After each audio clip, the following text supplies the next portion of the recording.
Hola estimados alumnos, ¿qué tal? Muy buenas tardes. Y bueno, el día de ayer no pude también mandarles video, por lo que el día de hoy mando nuevamente dos videos para seguir profundizando en los conceptos o en los términos que nos va marcando nuestra carpeta y seguir adelante con la temática de nuestro curso. Ahora quiero que se ubiquen en la página 62 de su libro, y en esta página 62 se propone el tema de la gracia del Espíritu Santo. ¿Sí? Se ven como tal dos momentos, que es la justificación y la gracia en sí.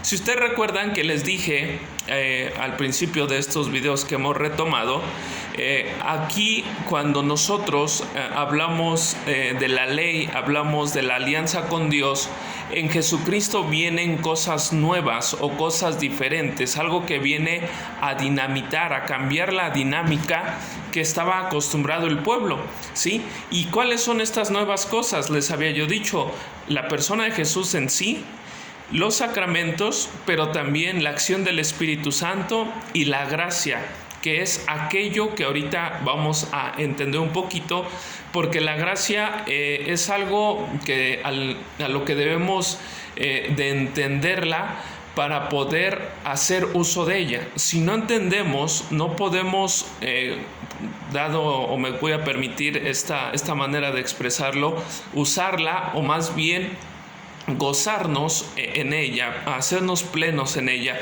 Pero primero quiero que hablemos de del término de la justificación, lo cual nos menciona aquí su libro, ¿sí? ¿A qué nos referimos con la justificación?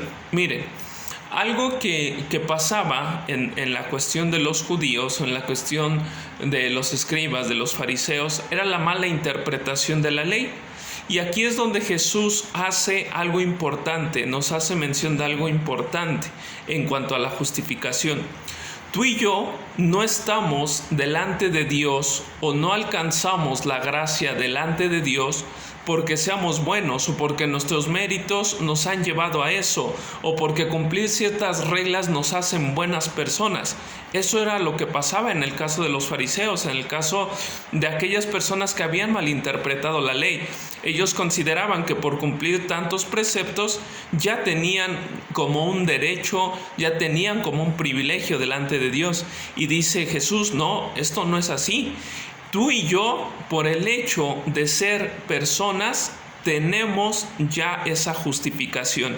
¿Y quién nos alcanzó esa justificación? Jesús, a través de su sacrificio en la cruz, ¿sí?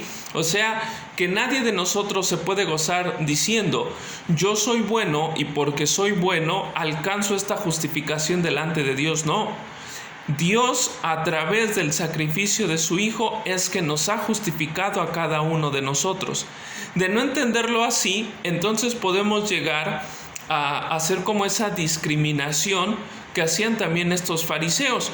¿Qué hacían estos fariseos? Aquellas personas que no cumplían los lineamientos, no cumplían los decretos, no cumplían tantos preceptos que había, entonces eran considerados malos, eran consideradas personas repugnantes, personas rezagadas. Y dice Jesús, no. Tanto el Hijo del Hombre se ha sacrificado por buenos y malos, entonces nadie, ni tú ni yo, tenemos el derecho a decir, tú sí eres bueno, tú sí te salvas, tú sí tienes la... No, nadie tiene ese derecho. ¿Por qué?